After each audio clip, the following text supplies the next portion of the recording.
Dalawang breast chicken. Ganyan. I-cut mo siya ng ano. Shred. Magawa kasi tayo ng balls. Chicken balls. Chicken breast ball. And tomato sauce. I'm gonna mix it. And set aside. Set aside mo siya. Tapos mo siya mix lahat.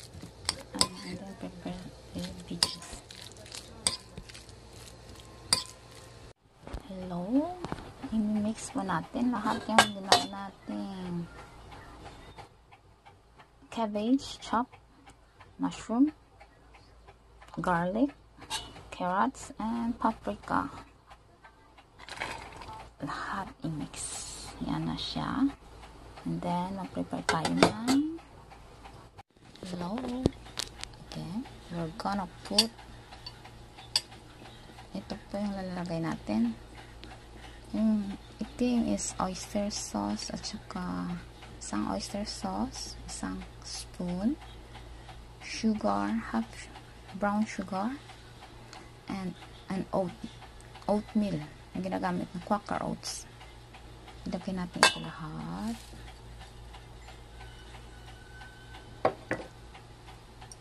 Yan, lahat siya. Pwedeng lagyan nyo rin ng ano ba tawag doon? Itlog. At saka ito, soy sauce. Lagyan ng soy sauce. At saka i-mix lang siya. Pagkatapos mong i-mix lahat, na po natin lahat. Na-mix na. Lagyan natin ng flour. 1 cup. Half flour lang muna. Tingnan natin. Pag maganda na. Saka, i-mix natin agad. Diba?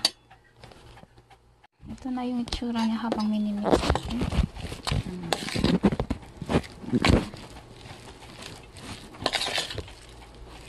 Mix it well. Para siyang magiging mo na. And then, prepare na yung oil mo.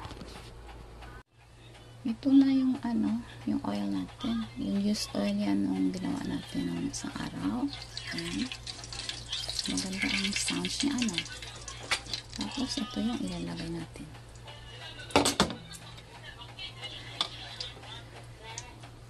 See?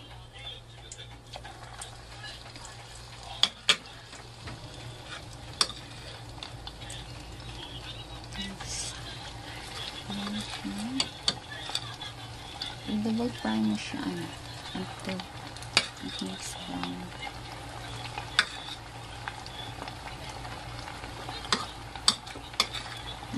Pop up lang naman yan pag na siya. Ilugto. Diba?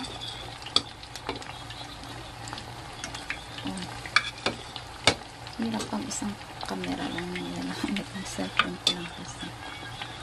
And then,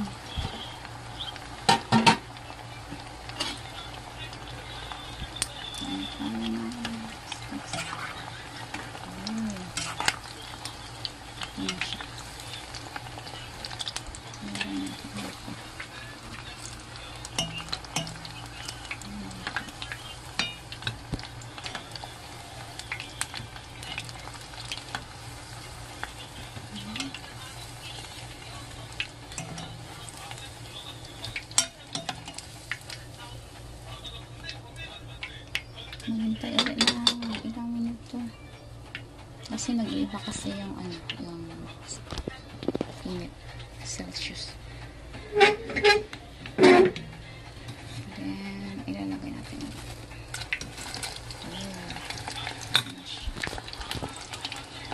until brown. Ito na siya, pwede na siyang lagyan ng sauce at saka mustard.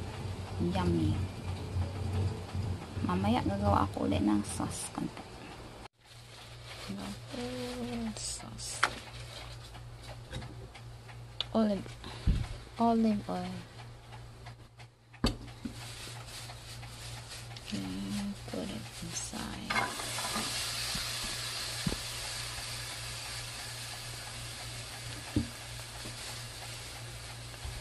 Ano siya?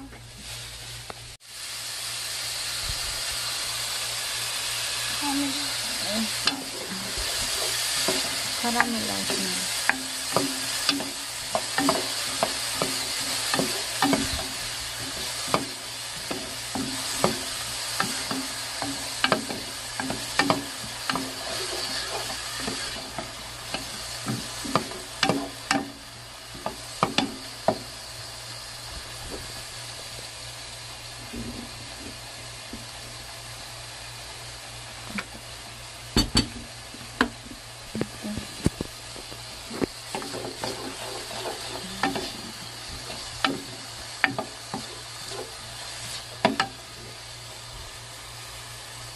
Hindi ba siya parang transparent.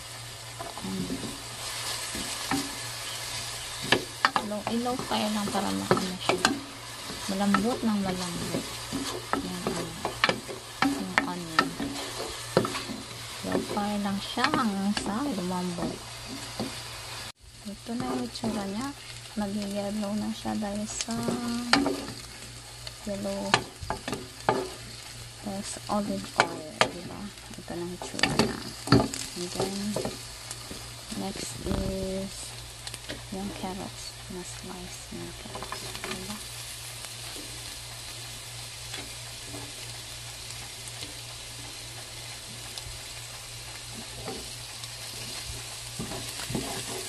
Saglit lang siya. Low fire. Ito siya.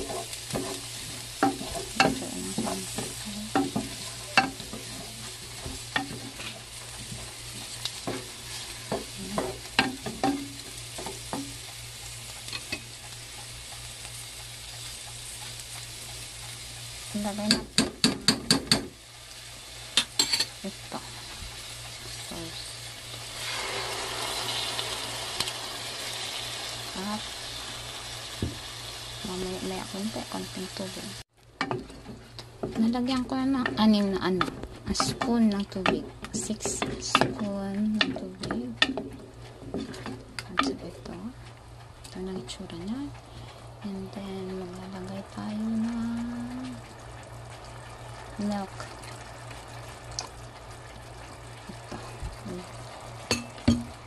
Low fire na lang natin.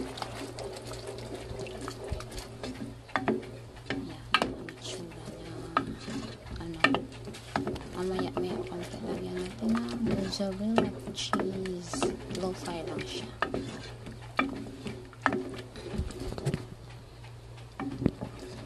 Yan na, kumukulo na yung sauce natin. Lagyan natin ng mozzarella pizza cheese.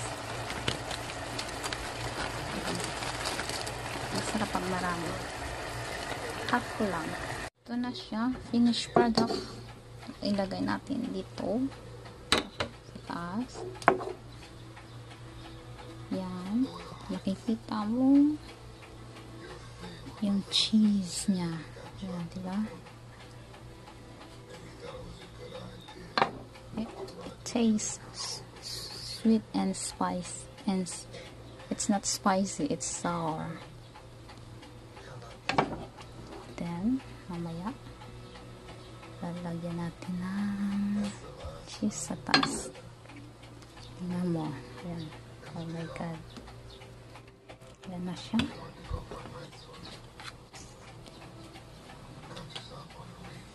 Diba? Maganda na siya. Ayan. Pahiran lang mabuti. And then, we will put the rest ng mozzarella cheese kasi mainit pa ito.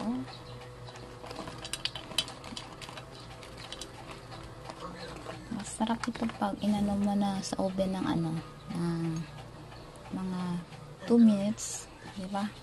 I-ano mo ulit. Ready to eat na siya.